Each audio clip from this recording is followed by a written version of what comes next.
आज हम लोग फंडामेंटल्स रिकॉल करेंगे। बहुत टाइम पहले पढ़ा था, ध्यान से सुनना। सामने देखो सब लोग। सबसे पहले तो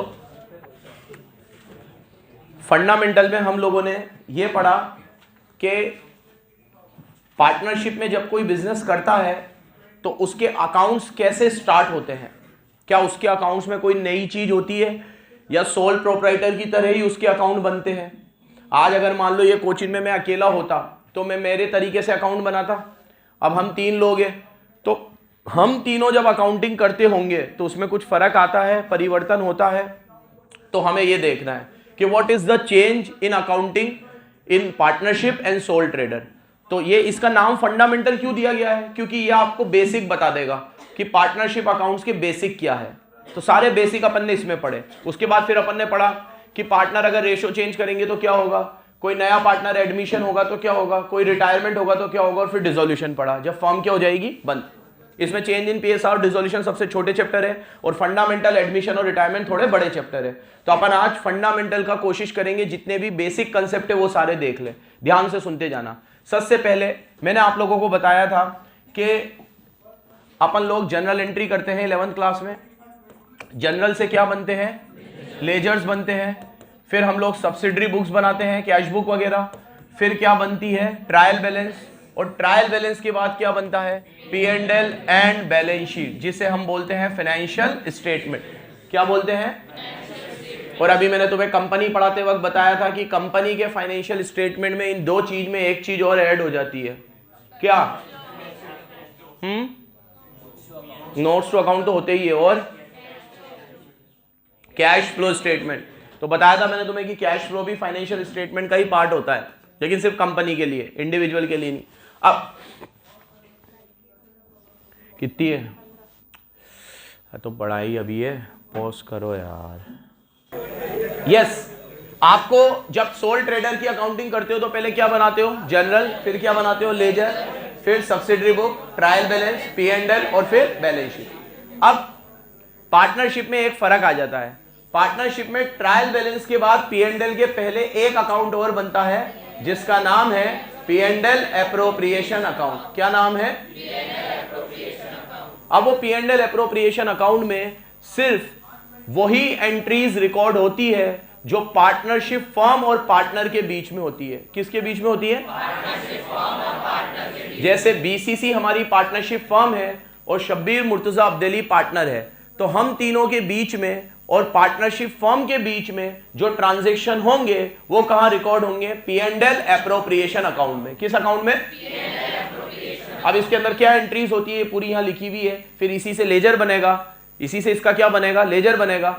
और ये 2 अकाउंट ही हमें सबसे ज्यादा बनाने को आएंगे, एक P&L एप्रोप्रिएशन अकाउंट, एक उसका लेजर, और एक पार्टनर्स कैपिटल अकाउंट। अब पार्टनर्स कैपिटल अकाउंट तो हम एडमिशन में भी बनाते हैं, रिटायरमेंट में भी बनाते हैं, बार बार बनाते ही रहते हैं। तो वो अभी जल्दी जल्दी देख लेंगे। पहले एंट्रीज समझ लो, ध्यान से देखो क्या एंट्री है। सबसे पहले हमारा जितना भी प्रॉफिट हमने कमाया है वो P&L अकाउंट में पड़ा हुआ होगा। कहां पड़ा हुआ होगा, P&L एप्रोप्रिएशन अकाउंट खाली है, बिल्कुल ब्लैंक है। हमने P&L अकाउंट में सेल ले ली, परचेज ले ली, खर्चे ले लिए, सब कुछ हमने P&L अकाउंट में ले लिया और नेट प्रॉफिट आया मान लो 10 लाख। अब अगर आप इंडिविजुअल होते तो 10 लाख पूरे आप लेके चले जाते, लेकिन पार्टनरशिप में 10 लाख पूरे आपके नहीं है। वो पार्टनरशिप में जो 10 लाख है वो पार्टनर्स में बटेंगे। तो अब पार्टनर्स में बटने से पहले एप्रोप्रिएशन अकाउंट बनेगा और उस एप्रोप्रिएशन अकाउंट में कुछ एडिशनल चीजें भी आएंगी जो P&L अकाउंट में नहीं आई। वो एडिशनल चीजें क्या है, क्यों आएंगी, ध्यान से सुनना। सबसे पहले तो जो पार्टनर्स होते हैं वो आपस में डिसाइड कर लेते हैं कि जो ज्यादा काम करेगा हम उसको क्या देंगे, सैलरी देंगे। तो किसी पार्टनर को क्या मिलती है, सैलरी मिलती है। वो फर्म के प्रॉफिट में से ही मिलती है। फर्म जो प्रॉफिट कमाएगी उसमें से उसको क्या मिलेगा, बेटा ध्यान देना, इधर भाभी का इधर ध्यान देना, ठीक है। क्या मिलेगी उसे, सैलरी मिलेगी। फिर कई बार पार्टनर ये डिसाइड करते हैं कि भैया जो पार्टनर जितनी कैपिटल लगाएगा उसे कैपिटल पे इंटरेस्ट भी मिलेगा, IOC मिलेगी। ये पहले से डीड में लिखा हुआ होता है। अगर डीड में लिखा हुआ है तो ही मिलेगा, नहीं तो नहीं मिलेगा। किस में लिखा हुआ होगा, डीड में, पार्टनरशिप डीड में।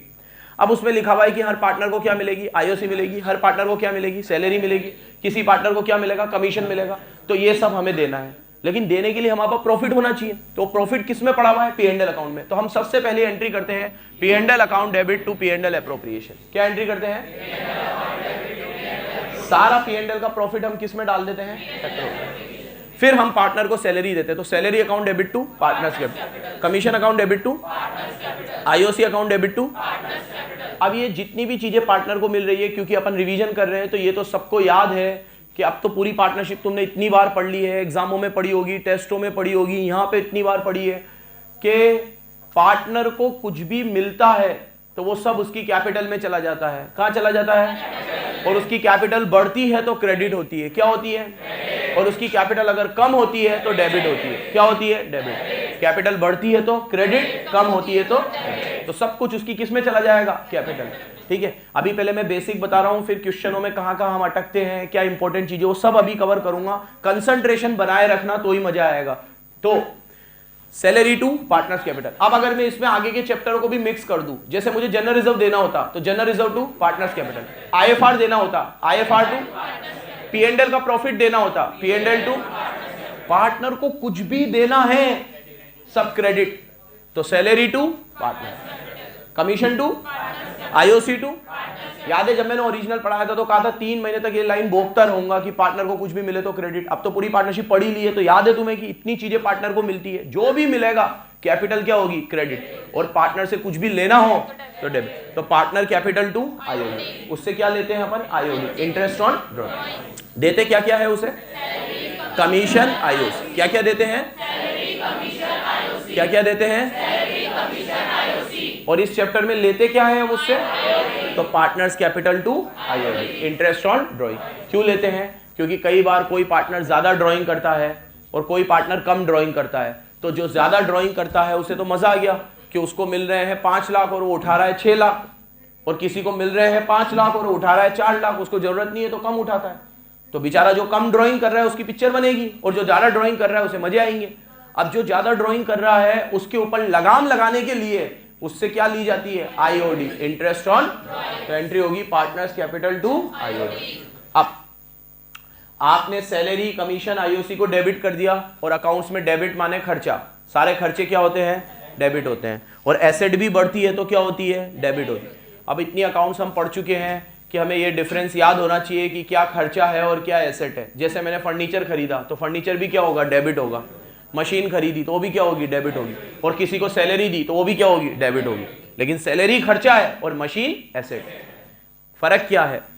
जब भी आप कोई एक्सपेंस करो और उसका बेनिफिट आपको करंट पीरियड में ही मिल जाए तो एक्सपेंस है, और जब भी आप कोई एक्सपेंस करो उसका बेनिफिट आपको करंट पीरियड के बाद आगे वाले पीरियड में भी मिले तो वो एसेट है। ये बेसिक याद रखना बस। वो क्या है? एसेट है।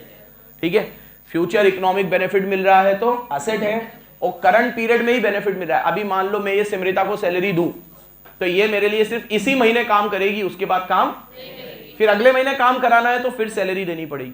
मैं मनमोहन जी को रेंट दूंगा तो इसी महीने इस बिल्डिंग में रह सकता हूं, अगले महीने रहना है तो फिर क्या देना पड़ेगा? रेंट। तो रेंट मेरे लिए क्या है? खर्चा। सैलरी मेरे लिए क्या है?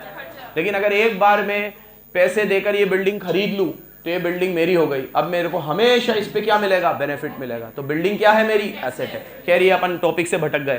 तो सैलरी, कमीशन और IOC क्या है? खर्चे। खर्चे डेबिट हुए और ये सारे खर्चे किस में बंद हो जाएंगे? तो एंट्री हो जाएगी P&L appropriation to IOC to salary to commission, ये खर्चे सारे बंद। सेम ऐसे ही IOD क्रेडिट से खुला था तो एंट्री हो जाएगी IOD to P&L appropriation. IOD credit से खुला था, डेबिट से। अब आपको अगर एग्जाम में P&L अप्रोप्रिएशन का अकाउंट बनाने को आए बच्चों, तो आप अकाउंट कैसे बनाओगे? सबको लेजर पोस्टिंग आती है? सबको? पक्का? कॉन्फिडेंस नहीं दिखा मुझे। आती है लेजर पोस्टिंग? डेबिट वाली चीज डेबिट में, क्रेडिट वाली चीज अपने अकाउंट में अपना नाम। नेशनल इनकम के लिए जब आओ, लेजर पोस्टिंग में भी दिक्कत हो तो वो भी बिंदास पूछ लेना, शर्माने का नहीं है। अब खत्म टाइम, जितना होना था हो गया। देखो एप्रोप्रिएशन यहाँ क्या हो रहा है? क्रेडिट। तो क्रेडिट साइड में क्या लिखूंगा? Bye P&L। फिर यहाँ एप्रोप्रिएशन क्या हो रहा है? डेबिट। तो डेबिट साइड में क्या लिखूंगा? To IOC to salary to, और बाय IOD। IOD यहाँ पे क्या हो रहा है? एप्रोप्रिएशन, क्रेडिट हो रहा है, तो क्रेडिट में क्या लिखूंगा? Bye IOD। सिंपल भाषा में समझाऊं तो हम पार्टनर को आईओसी दे रहे हैं, सैलरी दे रहे हैं, कमीशन दे रहे हैं, हमारे लिए खर्चा है। खर्चे अकाउंट्स में क्या होते हैं? डेबिट। और हम पार्टनर से आईओडी ले रहे हैं तो वो हमारे लिए क्या है? इनकम। तो इनकम अकाउंट्स में क्या होती है? क्रेडिट। ठीक है, तो क्रेडिट साइड में। और प्रॉफिट हमने कमाया वो भी हमारी इनकम है, तो प्रॉफिट क्या होगा? क्रेडिट होगा। आईओडी क्या होगी? क्रेडिट होगी। और खर्चे क्या होंगे? अब अगर मान लो हमने प्रॉफिट कमाया 5 लाख का और हमने पार्टनर से आईओडी ली 50,000 की, कितने की? और हमने आईओसी दे दी 1.5 लाख की, कितने की? और सैलरी दे दी 2 लाख की, कितने की? कमीशन दे दिया 1 लाख का, कितने का? तो ये टोटल हो रहे हैं 5.5 लाख। कितने हो रहे हैं? और इनका टोटल करोगे तो 4.5 लाख। कितने हो रहे हैं? तो 5.5 में से 4.5 जाएंगे, 1 लाख बचेगा। तो 1 लाख पार्टनर को दे दो to partners capital A B. अब रेशो गिवन होगा तो रेशो में बांट दो। मान लो इक्वल है तो 50,000 50,000 ये बन गया हप्पा। ऐसे बनता है P&L एप्रोप्रिएशन अकाउंट। क्या बनता है? एंट्री पूछे तो एंट्री, अकाउंट पूछे तो अकाउंट। एप्रोप्रिएशन बन गया। ठीक है, फिर सुन लेना। एप्रोप्रिएशन अकाउंट में डेबिट साइड में आईओसी, सैलरी, कमीशन आ रहे हैं क्योंकि ये खर्चे हैं। सर बाकी के भी खर्चे होते हैं, तो बाकी सारे खर्चे ऑलरेडी P&L अकाउंट में आ गए होंगे, जैसे rent, salary, interest on loan, manager commission, ये सब खर्चे, एडवर्टीजमेंट। हमने 11th क्लास में बहुत सारे लंबे खर्चों की लिस्ट पढ़ी है। क्या यही खर्चे होते हैं क्या? बस ये तो 3 खर्चे। ये तो वो खर्चे जो हमने पार्टनर को किए, पार्टनर के ऊपर किए। अब जो हमने आउटसाइडर खर्चे किए वो तो इसमें आए ही नहीं, तो वो सब किस में आएंगे? P&L अकाउंट में। किस में आएंगे?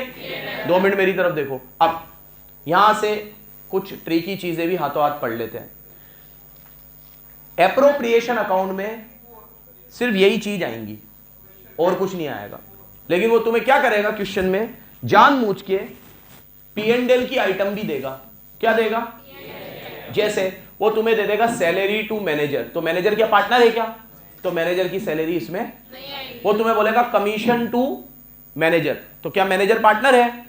वो तुम्हें बोल देगा इंटरेस्ट ऑन लोन, तो क्या लोन हमने पार्टनर से लिया है? इनफैक्ट अगर हमने लोन पार्टनर से भी लिया है तो भी वो P&L में आएगा, क्योंकि interest is a charge against profit. Interest क्या होता है? Charge against profit. कंपनी को प्रॉफिट हो, अरे फर्म को प्रॉफिट हो या ना हो, इंटरेस्ट तो पे करना है। तो हम क्या करेंगे? ध्यान से सुनो। जहां P&L की आइटम गिवन हो तो आप या तो एप्रोप्रिएशन के पहले एक अकाउंट और बना लो, P&L अकाउंट। पहले आप क्या बनाओ? P&L account. ऐसे लिखो, P&L अकाउंट बनाओ। यहां पे आप लिख दो बाय नेट प्रॉफिट। मान लो नेट प्रॉफिट 5 लाख है, 50,000 है मान लो, और इंटरेस्ट ऑन लोन है आपका क्या है? या कोई और P&L की आइटम दे दी, जैसे रेंट है या कुछ और दे दी, मैनेजर कमीशन है, कुछ भी दे दिया। मान लो ये तीनों है, 10,000 10,000 10,000। अब कितना बचा? नहीं, नेट प्रॉफिट ही आएगा। मैं ये ट्रेडिंग के बाद नहीं बना रहा हूं, P&L ऑलरेडी बन चुका है, लेकिन उस P&L में कुछ आइटम मिसिंग थी तो मैंने ये दोबारा बनाया है। एक तरीके से ये रिवाइज P&L है। तो नेट प्रॉफिट वही है जो P&L में निकला था, लेकिन कुछ खर्चे लेने रह गए थे, क्योंकि वो तुम्हें एग्जाम में पूरा P&L बनाने को नहीं देगा। फिर तुमने 11th में झक मारी है क्या? तो उसने 11th में तुम्हें फाइनेंशियल स्टेटमेंट बढ़ा दिया, विद एडजस्टमेंट, विदाउट एडजस्टमेंट। तो फाइनेंशियल स्टेटमेंट 11th में 2 चैप्टर में आता है। इतना सब वहां पढ़ाने के बाद वो यहां तुमसे P&L नहीं पूछेगा। P&L उसे पता चलता है कि आप 11th में बना के आए हो, और कोर्स में भी नहीं है। कोर्स में हमारा क्या है? एप्रोप्रिएशन। लेकिन एप्रोप्रिएशन बनाने के पहले हमें मजबूरी में क्या बनाना पड़ रहा है? क्योंकि उसने हमें किसकी आइटम दे दी? P&L। किसकी आइटम दे दी? तो अगर वो हमें P&L की आइटम देगा तो हमें क्या बनाना पड़ेगा? P&L। फिर क्या बनाना है? P&L। अब यहां देखो, ये P&L एप्रोप्रिएशन बनाओगे, यहां देखो, यहां आपने लिखा 2 P&L, तो यहां आप लिखोगे, सॉरी आपने लिखा 2 P&L एप्रोप्रिएशन, तो यहां लिखोगे कितना प्रॉफिट है। फिर बाकी की सब चीज यही, 2 आईओसी, 2 सैलरी, 2 कमीशन, और जो प्रॉफिट बचेगा 2 पार्टनर्स। जो प्रॉफिट बचेगा 2 पार्टनर्स। ये एकदम सिंपल हो जाएगा।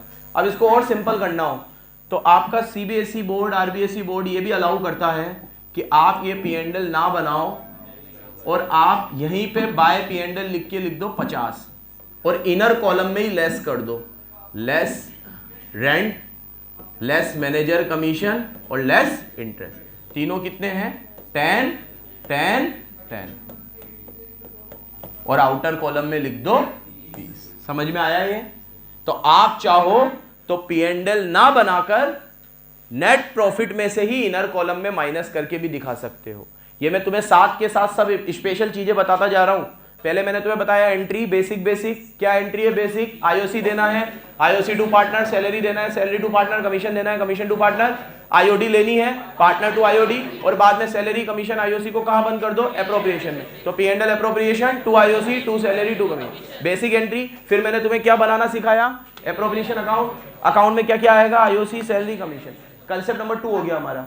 अब कंसेप्ट नंबर 3, जितनी भी पी एंड एल की आइटम दे रखी हो तो पी एंड एल की आइटम आप पहले कहां दिखाओ, पी एंड एल में, बराबर सुनते जाना। और आपके पास टाइम कम हो तो आप पी एंड एल में ना दिखाकर इनर कॉलम में ही क्या कर सकते हो, लेस कर सकते हो, इनर कॉलम में ही लेस कर सकते हो। समझ गए? लेकिन देखो एक आध आइटम होना तो लेस करना सही रहता है, 3 आइटम हो तो मेरे हिसाब से पी एंड एल बना लेना, नहीं तो ये गोच पोच हो जाता है। क्या बना लेना, बस ये बात याद रखना,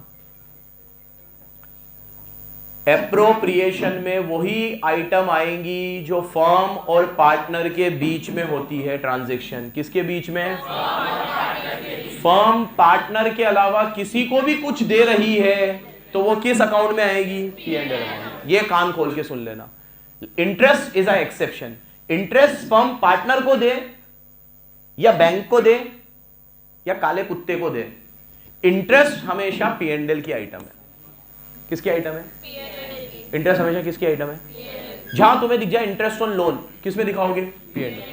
अब वो लोन किससे लिया है, हार्डली मैटर्स। बोलो, लोन किससे लिया है, हार्डली मैटर। इंटरेस्ट हमेशा पी एंड एल में आएगा। कहां आएगा, सुन रहे हो बराबर।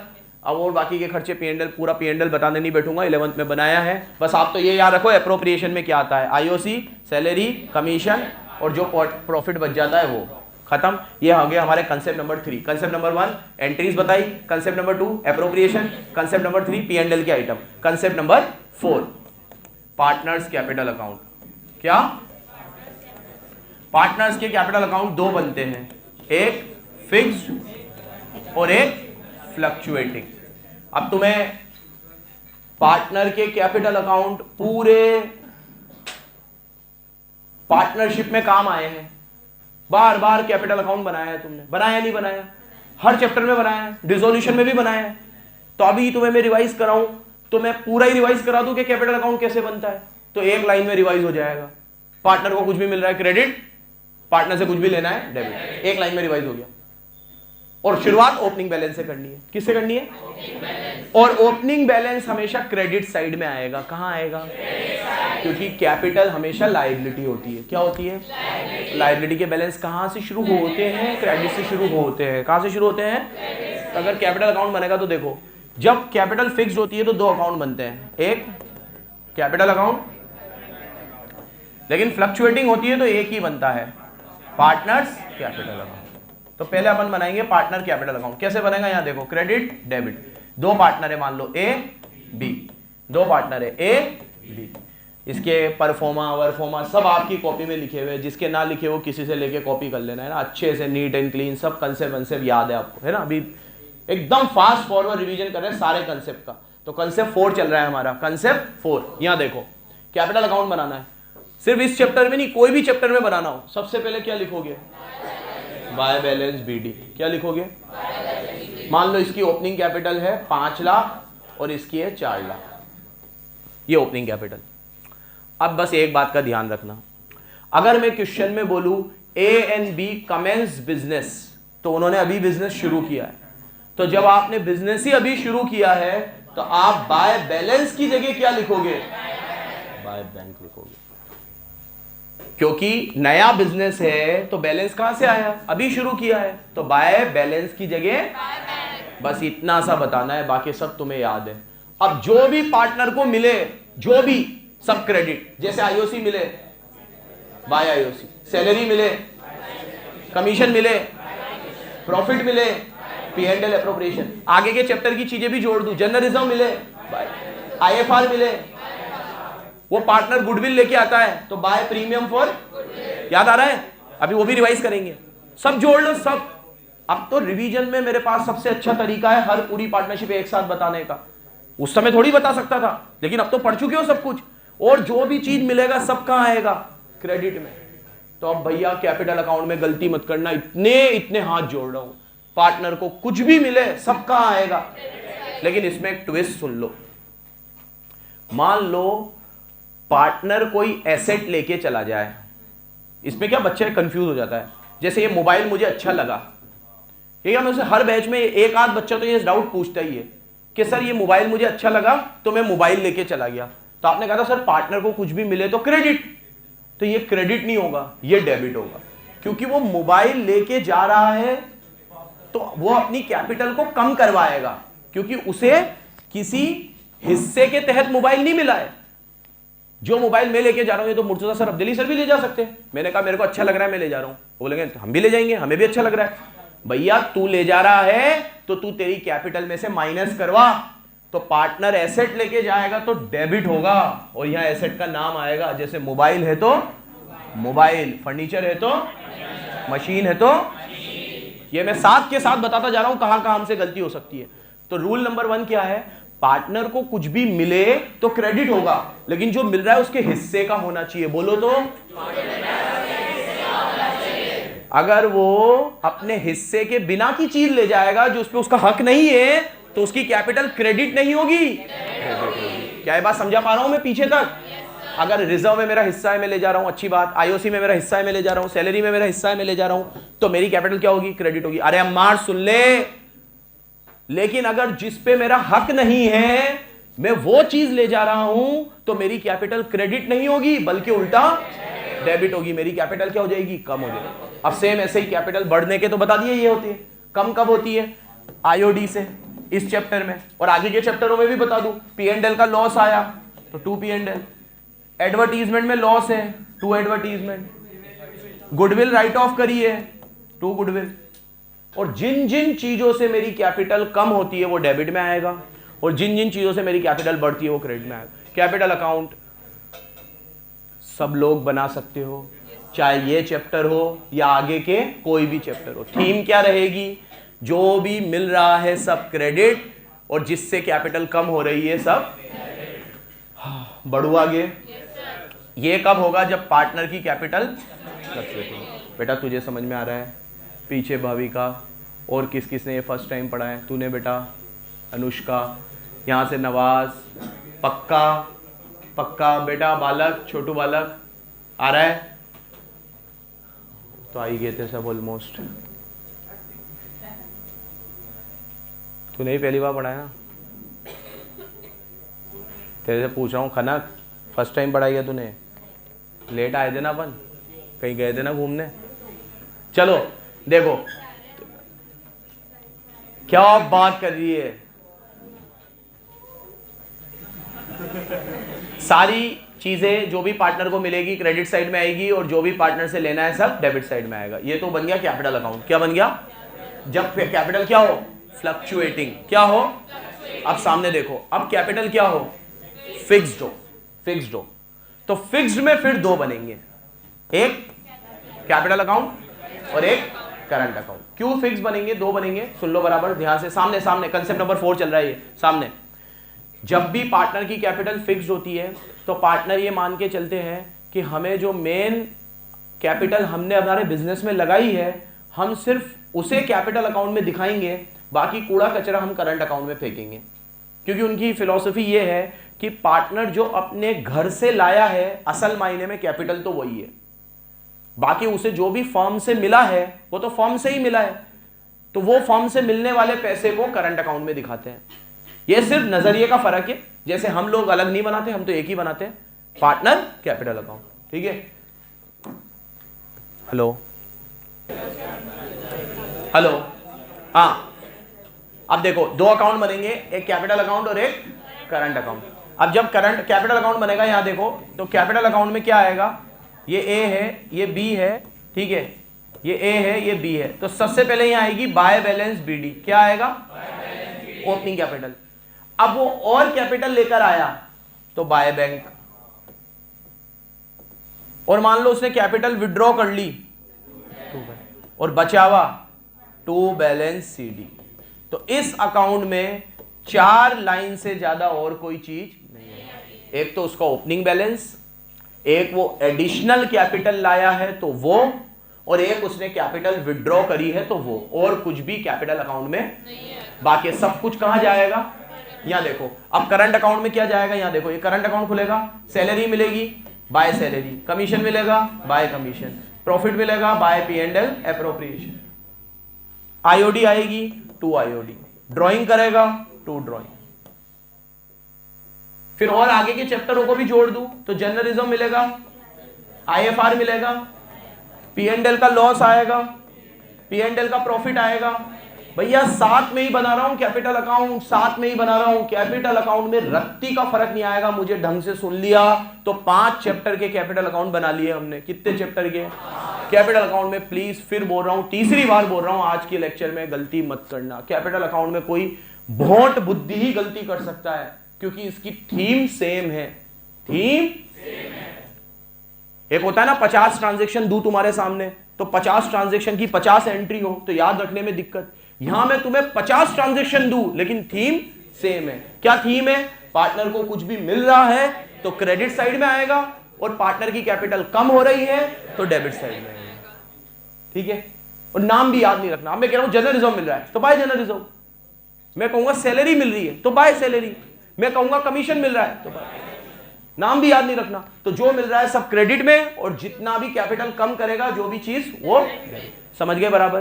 Concept number 4। सबसे पहले क्या पढ़ाया? P&L एप्रोप्रिएशन की एंट्रीज। फिर क्या पढ़ाया? एप्रोप्रिएशन अकाउंट और P&L। फिर क्या पढ़ाया? P&L account. फिर क्या पढ़ाया? Capital account. 4 कंसेप्ट हो गए। ध्यान से सुनते जाना। अब इसमें 1-2 ट्विस्ट और सुन लो, 1-2 ट्विस्ट और सुन लो। मैं अगर अपनी कैपिटल में से पैसा निकालूंगा तो वो कैपिटल अकाउंट में आएगा, लेकिन मैं रेगुलर ड्राइंग करूंगा तो वो करंट अकाउंट में आएगा, वो कैपिटल अकाउंट में। ये कब होगा? जब कैपिटल, लेकिन जब कैपिटल, तो कभी भी पैसे निकालू वो डेबिट में ही आएगा, और एक अकाउंट ही एक है। तो मैं कैपिटल में से, क्या फर्क है सर दोनों में? कैपिटल में से पैसे निकालना और रेगुलर ड्राइंग। देखो इधर, मैंने मुर्सा सर ने, अब्दुल्ली सर ने कोचिंग स्टार्ट करी, हम तीनों को 10-10 लाख की कैपिटल लगानी थी, ठीक है, लेकिन पैसे की जरूरत पड़ी तो मैंने 15 लाख लगा दिए। अब्दुल्ली सर, मुर्सा सर ने 10-10 ही लगाए, मैंने कितने लगा दिए? 15। बराबर सुनना। अब 2-3 साल हो गए तो मैंने मुर्तजा सर, अब्दुल्ली सर से कहा दे कि यार अब तो अपनी कोचिंग भी सेट हो गई है, जो चीजें चाहिए थी वो भी आ गई, जबरदस्ती मेरी कैपिटल ज्यादा चल रही है तो मैं मेरे 5 लाख निकाल लूं क्या, ताकि अपन तीनों की 10-10 हो जाएगी। तो मुर्तजा सर, अब्दुल्ली कहना निकाल ले, हमें भी क्या काम आ रहा है। तो मैंने कहा ठीक है। तो ये जो 5 लाख रुपए मैंने निकाले, सुन ले उदित, ये मेरी ड्राइंग नहीं है, ये मेरा विड्रॉवल ऑफ कैपिटल है। क्या है? इसे मैं यहां लूंगा 2 बैंक में। तो अब क्या होता? हमारी पहले थी 15, 10, 10। अब मैं 5 निकाल लूंगा, ये दोनों तो निकालेंगे नहीं, तो हम तीनों की कितनी हो जाएगी? और रेगुलर ड्राइंग क्या होती है? जो हमें प्रॉफिट हुआ तो हम तीनों ने निकाले, आईओसी मिली हम तीनों ने निकाल लिया, जर्नलिज्म में हमारा हिस्सा था हम तीनों ने निकाल लिया।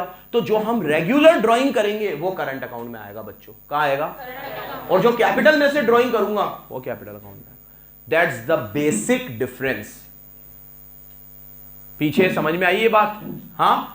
तो जो पैसे, अब इससे एक फर्क क्या पड़ेगा देखो, जब मैं कैपिटल में से पैसे निकालूंगा तो उससे मुझे आईओसी कम मिलेगी। क्या मिलेगी? लेकिन जब मैं रेगुलर ड्राइंग करूंगा तो उससे आईओसी पे कोई फर्क नहीं आएगा। जैसे अब मेरे को 15 लाख पे आईओसी मिलनी थी, लेकिन मैंने 5 लाख निकाल लिए, तो अब मुझे आईओसी कितने पे मिलेगी? 10 लाख। तो रेगुलर ड्राइंग करता मैं तो उसमें कोई फर्क नहीं पड़ता आईओसी पे। तो बोलो मेरे साथ, कैपिटल में से ड्राइंग करने से अपकमिंग ईयर में आईओसी कम हो जाएगी। ठीक है, ये हो गया हमारा कंसेप्ट नंबर 4। अब कंसेप्ट नंबर 5, इसको फिर बोल रहा हूं, जिसने फेयर में ना लिखे हुए वो किसी कॉपी लेके लिख लेना, है ना। ये बहुत अच्छे से लिखा रखे हैं मैंने, पूरे ढंग से एक एक चीज जमा के। अभी उतना टाइम नहीं है कि उतारने भी वापस बैठे। चलो यहां देखो, अब कंसेप्ट नंबर 5।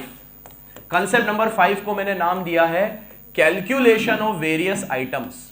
क्या? जैसे आपको बोले कि सैलरी देनी है, तो सैलरी अगर पर मंथ में हो तो इंटू 12 कर देना, पर क्वार्टर हो तो इंटू 4 कर देना, पर एनम हो तो कुछ भी करने की जरूरत, नो एडजस्टमेंट इज रिक्वायर्ड।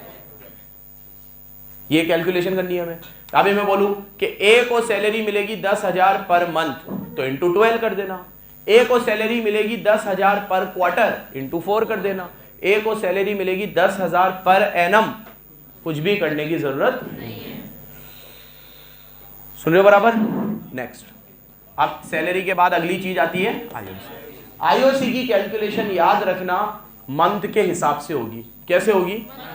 जैसे मुझे ए की आईओसी निकालनी है। अब ए की कैपिटल है 5 लाख। कितनी है? ठीक है, बुक में कुछ भी नहीं है भाई, यहां देख, ये तो सब तुम्हें एक साथ बता रहा हूं सारे कंसेप्ट, फिर क्वेश्चन करेंगे जिसमें सारे कंसेप्ट लग रहे होंगे, तो बस तुम मुझे सुनते जाओ बराबर बराबर एक एक चीज। एंट्रीज लर्न हो गई तुम्हें, है ना? एप्रोप्रिएशन अकाउंट बनाना आ गया। क्या आएगा डेबिट में? आईओसी, सैलरी, कमीशन वगैरह। और यहाँ क्या आएगा? आईओसी, आईओडी और पी&एल का प्रॉफिट। पी&एल का प्रॉफिट क्वेश्चन में गिवन होगा, हमें कुछ भी करने की जरूरत। कंसेप्ट नंबर 3 लर्न हो गया तुम्हें। पी&एल की आइटम दे रखी हो तो क्या करना है? या तो पी&एल बनाना है या एप्रोप्रिएशन में क्रेडिट साइड में से माइनस करके दिखाना है। ज्यादा बेहतर क्या है? पी&एल ही बना देना। ठीक है, अगर पी&एल की आइटम गिवन हो तो। कंसेप्ट 4 क्या है? Capital account. कैपिटल अकाउंट कितने तरह के होते हैं? 2, फिक्स्ड और फ्लक्चुएटिंग। फ्लक्चुएटिंग है तो एक ही बनता है, फिक्स्ड है तो 2 बनते हैं, एक कैपिटल अकाउंट, एक करंट अकाउंट। कैपिटल अकाउंट में सिर्फ कैपिटल आती है और करंट अकाउंट में बाकी कूड़ा कचरा, जैसे आईओसी, सैलरी सब कहां आता है। ये concept number 5, calculation of various items. देखो, सैलरी निकालनी है तो पर मंथ में हो 12, पर क्वार्टर हो 4, पर एनम हो, कुछ भी करने की जरूरत नहीं। लेकिन अगर आपको आईओसी निकालनी है तो उसमें थोड़ा दिमाग लगाना पड़ेगा। ध्यान से सुनो, आईओसी निकालनी है तो अगर ए की सैलरी, ए की कैपिटल है 5 लाख और उसने कैपिटल पे रेट है 12%, तो 5 लाख इंटू 12%। अब मैं आगे तुम्हें कुछ भी ना बोलूं कि ये कैपिटल लाया, इसने कैपिटल निकाली, ऐसा कुछ भी गिवन, तो सीधे 5 लाख का 12% 60,000 आंचल आन। लेकिन मैं आपको बोलूं कि इसकी कैपिटल 5 लाख है 1 अप्रैल को और 1 जुलाई को ये 3 लाख रुपए और लाया, तो आपकी कैलकुलेशन ऐसे होगी 5 लाख इंटू 12% इंटू अप्रैल, मई, जून। 1 जुलाई को तो चेंज कर ली तो पहले निकलेगा कितने महीने का? 3 महीने का। अब 3 लाख की और कैपिटल लाएगा तो कितनी हो गई? 8 लाख। और रेट कितनी है? अब जुलाई के बाद जुलाई, अगस्त, सितंबर और पूरा करोगे तो 9 महीने आएंगे, तो इंटू 9/12, तो आईओसी 2 टुकड़ों में निकलेगी। अब ऐसे ये जितनी बार अपनी कैपिटल में चेंज करता जाएगा आईओसी की कैलकुलेशन उतनी बार होगी। अब जैसे मैं आपको बोलता कि इसने दिसंबर में फिर चेंज किया, कब चेंज किया? तो फिर हम क्या करेंगे? 1 दिसंबर को चेंज करेगा तो 1 जुलाई, अगस्त, सितंबर, अक्टूबर, नवंबर, दिसंबर नहीं, क्योंकि दिसंबर में तो चेंज ही कर लिया, तो सिर्फ 5 महीने की निकलेगी। कितने महीने की? 5 महीने की। और क्या चेंज करा इसने? 8 लाख कैपिटल दी, अब इसने 2 लाख रुपए निकाल लिए, तो अब कितनी हो गई? 6 लाख। और रेट वही रहेगी 12%। और अब दिसंबर, जनवरी, फरवरी, मार्च, कितने महीने की? तो 4/12 महीने जोड़ लेना, 12 होने चाहिए। 3 महीने, 5 महीने, 4 महीने। ये ट्विस्ट हो गया। तो जब हमें आईओसी की कैलकुलेशन करनी हो तो हमें मंथली कैलकुलेशन भी आ सकती है। ठीक है, अब ये इसको टोटल कर लेना तो आंसर आ जाएगा। इसमें एक ट्विस्ट सुन लो, अगर मान लो मैं तुम्हें क्वेश्चन में बोलूं कि A and B have started business on 1 July and IOC की रेट दे दूं 12%। अब इतना दिमाग लगा लेना कि जब बिजनेस ही जुलाई में शुरू हुआ है तो क्या अप्रैल, मई और जून की आईओसी देनी है? तो फिर आपकी आईओसी 9 महीने की निकलेगी। कितने महीने की निकलेगी? तो फिर ऐसे हो जाएगा 5 लाख इंटू 12% इंटू 9/12। मैं तुम्हें हर छोटी बड़ी चीज साथ के साथ बताता जा रहा हूं। याद है जुलाई वाला क्वेश्चन कब था? 70 के बाद आया था, गारंटी का एक क्वेश्चन था। उसमें दे रखा था कि जुलाई में बिजनेस शुरू किया है तो आईओसी कितने महीने की निकलेगी? 9 महीने की। क्योंकि जब बिजनेस ही जुलाई में शुरू किया है तो अप्रैल, मई और जून में कैपिटल ही नहीं लगाई थी, तो आईओसी क्यों मिलेगी? तो आईओसी कब से मिलेगी? जुलाई से। कितने महीने की? 9 महीने की। ये भी याद रखना। तो सैलरी की कैलकुलेशन कैसे करनी है बता दिया, आईओसी की कैलकुलेशन कैसे करनी है बता दिया, कमीशन की बता देता हूं आज के लिए लास्ट। कमीशन में 2 चीज होती है, बिफोर चार्जिंग कमीशन अगर बिफोर चार्जिंग कमीशन हो तो क्वेश्चन में जो भी प्रॉफिट दे रखा हो, मान लो प्रॉफिट 5 लाख है और रेट 10% है, तो 10/100 क्या करना है कमीशन में। लेकिन अगर वही आफ्टर चार्जिंग हो तो 5 लाख इंटू 10/110। आफ्टर चार्जिंग में फॉर्मूला बन जाता है रेट अपॉन 100 प्लस रेट। बोलो तो रेट अपॉन 100 प्लस रेट, और इसमें होता है rate upon 100। That's the difference.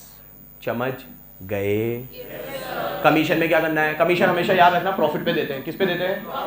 Profit question में गिवन होगा तो प्रॉफिट के ऊपर आपको क्या लगानी है? रेट। रेट भी क्वेश्चन में गिवन होगी, मुझे क्या पता किस रेट से कमीशन लेना है, रेट क्वेश्चन में गिवन होगी। तो अगर बिफोर चार्जिंग हो तो आपका फॉर्मूला बनेगा रेट अपॉन 100। सुन ले भाई। लेकिन अगर आफ्टर चार्जिंग हो तो rate upon 100 plus rate.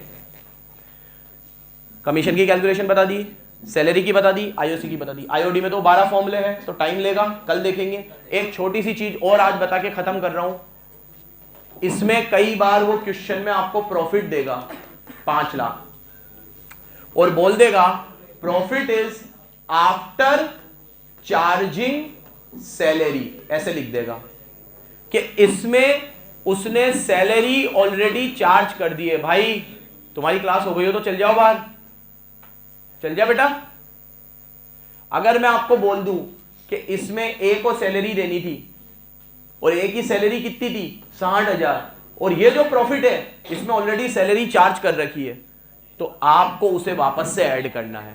After charging का मतलब है उसने सैलरी पहले से घटा दी, हमें घटानी नहीं है, तो हमें ग्रॉस लेना है। तो आप जब एप्रोप्रिएशन बनाओगे तो ऐसे बनेगा P&L एप्रोप्रिएशन। आप यहां पे प्रॉफिट लोगे बाय P&L, तो आपने गलती से 5 लाख ले लिया तो गलत हो जाएगा क्योंकि उसने सैलरी चार्ज कर रखी है। तो आप कितना लेना? 5,60,000। फिर आप यहां लेना टू सैलरी, कितनी लेना?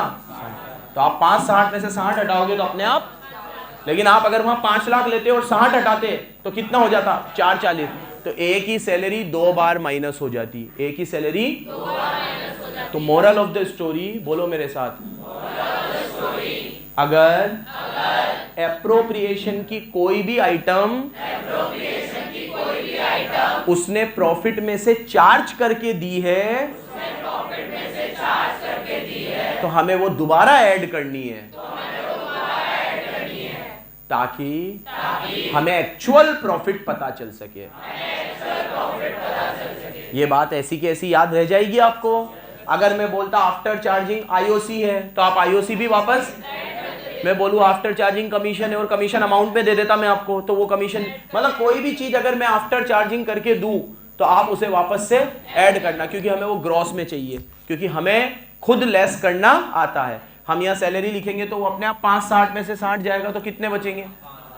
लेकिन अगर मैं वो 5 में लिख दूं और 60 माइनस कर दूं, कुछ बच्चे मेरे से ये पूछते हैं कि सर यहाँ पे भी हम 5 लिखे और यहाँ सैलरी लिखे ही ना, तो भी वही बात है। नहीं, फिर आपने मटीरियलिटी का कंसेप्ट फॉलो नहीं किया। मटीरियलिटी का कंसेप्ट कहता है कि हर चीज को दिखाओ, फिर आपने सैलरी दिखाई नहीं। क्यों? क्योंकि 5 लाख में से ऑलरेडी सैलरी माइनस हो चुकी थी, तो आपने सीधी 5 लाख लिख दी और यहाँ सैलरी दिखाई नहीं। ये भी पूछते हैं कुछ बच्चे। तो सही तो है, ये टेक्निकली शॉर्टकट भी है, लेकिन ये गलत है क्योंकि आपने सैलरी को अकाउंट में दिखाया ही नहीं, और ये सही दिखानी तो हर चीज है। अब जब मुझे यहाँ सैलरी 60 दिखानी है तो मैं यहाँ 5 लाख कैसे दिखाऊं? मुझे यहाँ कितना दिखाना पड़ेगा?